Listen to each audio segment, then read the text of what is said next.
ಎಲ್ಲರಿಗೂ ಏನಪ್ಪ ಚಿಂತೆ ಅಡುಗೆ ಮಾಡೋ ಅಂಥ ಗೃಹಿಣಿಯರಿಗೆ ಅಂದರೆ ದಿನ ಬೆಳಗ್ಗೆ ಏನು ತಿಂಡಿ ಮಾಡೋದು, ಮಧ್ಯಾಹ್ನ ಏನು ಅಡುಗೆ ಮಾಡೋದು, ರಾತ್ರಿ ಊಟಕ್ಕೆ ಏನು ಮಾಡೋದು, ಇದೇ ಚಿಂತೆ ಆಗಿರುತ್ತೆ. ಇವಾಗ ಪಾಲಕ್ ಸೊಪ್ಪಿನ ಸೀಸನ್ ಆಗಿರೋದ್ರಿಂದ ಹಸಿ ಬಟಾಣಿನೂ ಸುಲಭವಾಗಿ ಕಡಿಮೆ ರೇಟ್ಗೆ ಸಿಗೋದ್ರಿಂದ ನಾನಿವತ್ತು ಪಾಲಕ್ ಸೊಪ್ಪು ಮತ್ತು ಹಸಿ ಬಟಾಣಿ ಆಲೂಗೆಡ್ಡೆ ಹಾಕಿ ಗ್ರೇವಿ ಮಾಡ್ತಾಯಿದ್ದೀನಿ. ನಾನಿಲ್ಲಿ ಒಂದು ದಪ್ಪ ಕಟ್ಟಷ್ಟನ್ನ ಪಾಲಕ್ನ ತೊಗೊಂಡು ತೊಳೆದ್ಬಿಟ್ಟು ಕ್ಲೀನ್ ಮಾಡಿ ತೊಳೆದ್ಬಿಟ್ಟು 1 ಲೀಟ್ರಷ್ಟು ನೀರನ್ನ ಬಿಸಿಗೆ ಇಟ್ಕೊಂಡಿದ್ದೆ.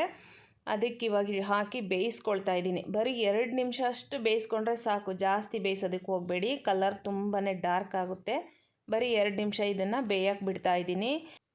ಇದಂತೂ ತುಂಬಾ ಈಸಿಯಾಗಿ ಬೇಗ ಆಗೋವಂಥ ಒಂದು ಗ್ರೇವಿ. ನೋಡಿ, ಇವಾಗ ಪಾಲಕ್ ಸೊಪ್ಪನ್ನು 1-2 ನಿಮಿಷ ಬೇಯಿಸ್ಕೊಂಡಿದ್ದೀನಿ. ಇದನ್ನು ಇವಾಗ ಒಂದು ತಟ್ಟೆಗೆ ಹಾಕಿ ತಣ್ಣಗಾಗೋದಕ್ಕೆ ಬಿಟ್ಟು ನಂತರ ರುಬ್ಕೊಳ್ತಾ ಇದ್ದೀನಿ. ಸ್ವಲ್ಪ ಬಿಸಿ ಇದ್ದಾಗ ರುಬ್ಬಕ್ಕೆ ಹೋಗಬೇಡಿ, ತಣ್ಣಗಾಗೋವರೆಗೂ ಬಿಡಬೇಕಾಗುತ್ತೆ. ನೋಡಿ, ಇವಾಗ ಪಾಲಕ್ ಸೊಪ್ಪೆಲ್ಲ ತಣ್ಣಗಾಗಿದೆ. ಇವಾಗ ಇದನ್ನು ಮಿಕ್ಸಿಗೆ ಹಾಕಿ ಬರೀ ಪಾಲಕ್ ಸೊಪ್ಪು ಮಾತ್ರ ಹಾಕಿ ನಾನು ರುಬ್ಕೊಳ್ತಾ ಇದ್ದೀನಿ. ಬೇರೆ ಏನೂ ಸೇರಿಸ್ಕೊಂಡಿಲ್ಲ, ನೀರು ಕೂಡ ಹಾಕ್ಕೊಂಡಿಲ್ಲ. ಅದರಲ್ಲೇ ನೀರಿನಂಶ ಇರೋದ್ರಿಂದ ಹಾಗೇ ರುಬ್ಬಿಟ್ಕೊಂಡಿದ್ದೀನಿ. ಇವಾಗ ಒಂದು ಬಾಣಲಿನ ಬಿಸಿಗೆ ಇಟ್ಕೊಂಡು ಅದಕ್ಕೆ 2 ಟೀ ಸ್ಪೂನಷ್ಟು ಎಣ್ಣೆ, ಹಾಗೆ 2 ಪಲಾವ್ ಎಲೆ, 1 ಟೀ ಸ್ಪೂನಷ್ಟು ಜೀರಿಗೆನ ಸೇರಿಸ್ಕೊಳ್ತಾ ಇದ್ದೀನಿ. ಇದಕ್ಕೆ 2 ಹಸಿಮೆಣಸಿನ್ಕಾಯಿನ ಸಣ್ಣದಾಗಿ ಹೆಚ್ಚಿಬಿಟ್ಟು ಕೂಡ ಹಾಕ್ಕೊಂಡಿದ್ದೀನಿ. 1 ದಪ್ಪದ ಈರುಳ್ಳಿನ ಸಣ್ಣದಾಗಿ ಹೆಚ್ಚಿಬಿಟ್ಟು ಸೇರಿಸ್ಕೊಂಡು 2 ನಿಮಿಷ ಚೆನ್ನಾಗಿ ಇದನ್ನು ಫ್ರೈ ಮಾಡ್ಕೋಬೇಕು. ಸ್ವಲ್ಪ ಈರುಳ್ಳಿ ಹಸಿ ವಾಸನೆ ಹೋಗಬೇಕು. 2 ನಿಮಿಷ ಫ್ರೈ ಮಾಡ್ಕೊಂಡಿದ್ದಾಗಿದೆ ನೋಡಿ. ಇವಾಗ ಇದಕ್ಕೆ ಒಂದು ಅರ್ಧ ಟೀ ಸ್ಪೂನಷ್ಟು ಶುಂಠಿ ಬೆಳ್ಳುಳ್ಳಿ ಪೇಸ್ಟ್ನ ಸೇರಿಸ್ಕೊಂಡಿದ್ದೀನಿ. ಇದನ್ನು ಅಷ್ಟೇ 1 ನಿಮಿಷ ಫ್ರೈ ಮಾಡ್ಕೋಬೇಕು. ಸ್ವಲ್ಪ ಹಸಿ ವಾಸನೆ ಹೋಗೋವರೆಗೂ ಫ್ರೈ ಮಾಡ್ಕೋಬೇಕು. ನೋಡಿ, ಇವಾಗ ಶುಂಠಿ ಬೆಳ್ಳುಳ್ಳಿ ಪೇಸ್ಟ್ ಫ್ರೈ ಮಾಡಿದ್ದಾದಮೇಲೆ 1 ಕಪ್ಪಷ್ಟು ಹಸಿ ಬಟಾಣಿನ ಸೇರಿಸ್ಕೊಳ್ತಾ ಇದ್ದೀನಿ. ನಿಮಗೆ ಇಷ್ಟ ಪ್ರಕಾರ 1 ಕಪ್ ಅಥವಾ 2 ಕಪ್ ಸೇರಿಸ್ಕೊಳ್ಳಿ. ನಾನಿಲ್ಲಿ 1 ಕಪ್ಪಷ್ಟು ಬಟಾಣಿನ ನಾನಿವತ್ತು 3 ಜನಕ್ಕೆ ಬ್ರೇಕ್ಫಾಸ್ಟ್ಗೆ ಆಗೋವಷ್ಟು ಗ್ರೇವಿನ ಮಾಡ್ತಾ ಇರೋದ್ರಿಂದ 1 ಕಪ್ ಸಾಕು. ಅಕಸ್ಮಾತ್ ಒಣ ಬಟಾಣಿ ಸೇರಿಸೋದ್ರಾದರೆ ನೀವು ರಾತ್ರಿ ಇಡೀ ನೆನೆಸ್ಬಿಟ್ಟು ಸೇರಿಸ್ಕೊಳ್ಳಿ. ಹಸಿ ಬಟಾಣಿ ಹಾಕ್ಕೊಂಡ್ರೆ ಸ್ವಲ್ಪ ಬೇಗ ಬೇಯುತ್ತೆ. ಒಣ ಬಟಾಣಿ ಆದರೆ ಕುಕ್ಕರ್ಗೆ ಹಾಕಿ ಕೂಗಿಸ್ಬಿಟ್ಟು ಸೇರಿಸ್ಕೊಳ್ಳಿ. ಇವಾಗ ಮುಚ್ಚಳ ಮುಚ್ಚಿಬಿಟ್ಟು ಒಂದು 5 ನಿಮಿಷ ಮೀಡಿಯಮ್ ಫ್ಲೇಮಲ್ಲಿ ನಾನು ಇದನ್ನು ಬೇಯಿಸ್ಕೊಳ್ತಾ ಇದ್ದೀನಿ. ನೋಡಿ, ಬಟಾಣಿ ಕೂಡ ಚೆನ್ನಾಗಿ ಫ್ರೈ ಆಗಿ ಒಂದು 3/4 ಭಾಗ ಅಷ್ಟು ಬೆಂದಿದೆ.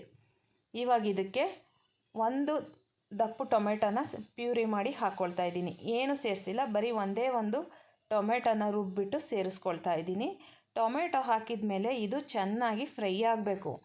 ಟೊಮೆಟೊ ಹಸಿ ವಾಸನೆ ಸಂಪೂರ್ಣವಾಗಿ ಹೋಗಬೇಕು. ಅಲ್ಲಿವರೆಗೂ ನಾನು ಇದನ್ನು ಮುಚ್ಚಿಬಿಟ್ಟು ಒಂದು 5 ನಿಮಿಷ ಚೆನ್ನಾಗಿ ಕಡಿಮೆ ಉರಿ ಇಟ್ಟು ಫ್ರೈ ಮಾಡ್ಕೋಬೇಕು. ನೋಡಿ, ಇವಾಗ ಟೊಮೆಟೊನ ಬೇಯೋಕ್ಕೆ ಬಿಡ್ತಾ ಇದ್ದೀನಿ. ಇದರ ಹಸಿ ವಾಸನೆ ಹೋಗೋವರೆಗೂ ಒಂದು 5 ನಿಮಿಷ ಮಧ್ಯೆ ತಿರುಗಿಸ್ಕೊಳ್ತಾ ನೀರಿನಂಶ ಹೋಗೋವರೆಗೂ ಈ ರೀತಿ ಫ್ರೈ ಮಾಡಿಕೊಂಡು ಸುತ್ತ ಎಲ್ಲ ಎಣ್ಣೆ ಬಿಟ್ಕೊಂಡಿದ್ದಾಗ ನಾವು ಬೇರೆ ಮಸಾಲ ಪದಾರ್ಥನ ಸೇರಿಸ್ಕೋಬೇಕು. ಇವಾಗ ಇದಕ್ಕೆ ಒಂದೊಂದಾಗೆ ಮಸಾಲ ಪದಾರ್ಥನ ಸೇರಿಸ್ಕೊಳ್ಳೋಣ.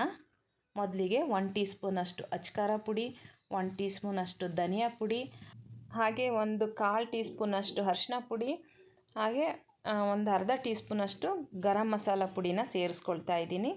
ಇಷ್ಟನ್ನು ಚೆನ್ನಾಗಿ 1 ನಿಮಿಷ ಮಿಕ್ಸ್ ಮಾಡಿಕೊಂಡು ಚೆನ್ನಾಗಿ ಫ್ರೈ ಮಾಡ್ಕೋಬೇಕು. ತುಂಬ ಸೀಸ್ಬಾರ್ದು. ನಾನಿವತ್ತು ಬೇಯಿಸಿರೋ ಆಲೂಗೆಡ್ಡೆನ ಸೇರಿಸ್ಕೊಳ್ತಾ ಇದ್ದೀನಿ. ಒಂದು ವೇಳೆ ಹಸಿ ಆಲೂಗೆಡ್ಡೆ ಸೇರಿಸೋದಾದರೆ ಬಟಾಣಿ ಜೊತೆನೇ ಸೇರಿಸ್ಕೋಬೇಕು. ಬಟಾಣಿ ಜೊತೆ ಸೇರಿಸ್ಕೊಂಡು ಚೆನ್ನಾಗಿ ಫ್ರೈ ಮಾಡ್ಕೋಬೇಕು. ನಾನಿಲ್ಲಿ ಬೇಯಿಸಿರೋ ಆಲೂಗೆಡ್ಡೆನ ಇರೋದ್ರಿಂದ ಇವಾಗ ಹಾಕ್ಕೊಳ್ತಾ ಇದ್ದೀನಿ. ನಿಮ್ಗೇನಾದ್ರು ಪನ್ನೀರ್ ಹಾಕ್ಕೋಬೇಕು ಅಂದರೆ ಅದನ್ನು ಕೂಡ ಸೇರಿಸ್ಕೋಬೋದು. ಈ ಟೈಮ್ನಲ್ಲಿ ಪನ್ನೀರ್ ಹಾಕ್ಕೊಂಡ್ರೂ ಚೆನ್ನಾಗಿರುತ್ತೆ. ನಾನಿಲ್ಲಿ ಬರೀ ಬಟಾಣಿ, ಆಲೂಗೆಡ್ಡೆ ಹಾಗೆ ಪಾಲಕ್ನ ಸೇರಿಸ್ಬಿಟ್ಟು ಇವತ್ತು ಗ್ರೇವಿ ಮಾಡ್ತಾಯಿದ್ದೀನಿ. ಇವಾಗ ರುಬ್ಬಿಟ್ಕೊಂಡಿದ್ನಲ್ಲ ಪಾಲಕ್ನ ಸೇರಿಸ್ಕೊಳ್ತಾ ಇದ್ದೀನಿ.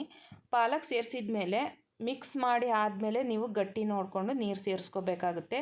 ತುಂಬ ತೆಳು ಮಾಡಿಕೊಂಡ್ರೆ ಪಾಲಕ್ ಗ್ರೇವಿ ಚೆನ್ನಾಗಿರಲ್ಲ, ಟೇಸ್ಟ್ ಚೆನ್ನಾಗಿ ಬರಲ್ಲ. ನನಗೆ ಸ್ವಲ್ಪ ಇದು ಗಟ್ಟಿ ಅನ್ನಿಸ್ತಾ ಇದೆ, ಅದಕ್ಕಾಗಿ ಸ್ವಲ್ಪ ನೀರನ್ನು ಸೇರಿಸ್ಕೊಳ್ತಾ ಇದ್ದೀನಿ. ಮಿಕ್ಸಿ ರುಬ್ಬಿರೋ ಇರುತ್ತಲ್ಲ, ಅದನ್ನೇ ಸ್ವಲ್ಪ ನೀರನ್ನ ಮಿಕ್ಸ್ ಮಾಡಿಕೊಂಡು ಸೇರಿಸ್ಕೊತಾ ಇದ್ದೀನಿ. ಜಾಸ್ತಿ ನೀರು ಹಾಕ್ಕೊಳ್ಳೋಕ್ಕೆ ಹೋಗಬೇಡಿ, ಗ್ರೇವಿ ಚೆನ್ನಾಗಿ ಬರಲ್ಲ. ಇವಾಗ ಇದನ್ನು ಮಿಕ್ಸ್ ಮಾಡಿ ಒಂದು ಸರಿ ಚೆನ್ನಾಗಿ ರುಚಿಗೆ ಎಷ್ಟು ಬೇಕೋ ಅಷ್ಟು ಉಪ್ಪು ಹಾಕ್ಕೊಂಡ್ರೆ, ನಾನು ಮೊದಲು ಎಲ್ಲೂ ಉಪ್ಪು ಸೇರಿಸಿಲ್ಲ, ಇವಾಗ ಉಪ್ಪನ್ನು ಸೇರಿಸ್ಕೊಳ್ತಾ ಇದ್ದೀನಿ. ಉಪ್ಪು ಸೇರಿಸ್ಕೊಂಡಾದ್ಮೇಲೆ ಚೆನ್ನಾಗಿ ಒಂದು ಸರಿ ಮಿಕ್ಸ್ ಮಾಡಿಕೊಂಡು ಒಂದು 5 ನಿಮಿಷ ಕಡಿಮೆ ಉರಿನಲ್ಲಿ ಮುಚ್ಚಿಬಿಟ್ಟು ಬೇಯಿಸ್ಕೊಂಡ್ರೆ ನಮಗೆ ರುಚಿಯಾಗಿರೋ ಅಂಥ ಒಂದು ಆರೋಗ್ಯಕರವಾದಂಥ ಅದ್ಭುತವಾದ ಪಾಲಕ್ ಹಾಲು ಹಾಗೆ ಬಟಾಣಿ ಗ್ರೇವಿ ರೆಡಿಯಾಗುತ್ತೆ. ಇದು ಪೂರಿ, ಅನ್ನ, ದೋಸೆ, ಇಡ್ಲಿ, ಮುದ್ದೆ ಎಲ್ಲದಕ್ಕೂ ತುಂಬ ಚೆನ್ನಾಗಿರುತ್ತೆ. ಒಂದ್ಸರಿ ಈ ವಿಧಾನದಲ್ಲಿ ನೀವು ಟ್ರೈ ಮಾಡಿ ನೋಡಿ, ಖಂಡಿತ ಮನೆಯವರೆಲ್ಲ ಇಷ್ಟಪಟ್ಟು ಖುಷಿಯಾಗಿ ತಿಂತಾರೆ. ಹಾಗೆ ಫ್ರೆಂಡ್ಸ್, ಈ ವಿಡಿಯೋನ ಇಲ್ಲಿಗೆ ಮುಗಿಸ್ತಾ ಇದ್ದೀನಿ. ಈ ವಿಡಿಯೋ ಇಷ್ಟ ಆಗಿದ್ರೆ ನನ್ನ ಚಾನಲ್ನ ಪ್ಲೀಸ್ ಒಂದು ಶೇರ್ ಮಾಡಿ, ಲೈಕ್ ಮಾಡಿ, ಸಬ್ಸ್ಕ್ರೈಬ್ ಮಾಡಿ. ಹಾಗೆ ನನಗೆ ಯಾವಾಗಲೂ ಸಪೋರ್ಟ್ ಮಾಡಿ. ಇನ್ನೂ ಹೆಚ್ಚಿನ ಅಡುಗೆಗಳಿಗೆ ನನ್ನ ಚಾನಲ್ನ ಪ್ಲೀಸ್ ಸಬ್ಸ್ಕ್ರೈಬ್ ಮಾಡಿ. Thank you for watching.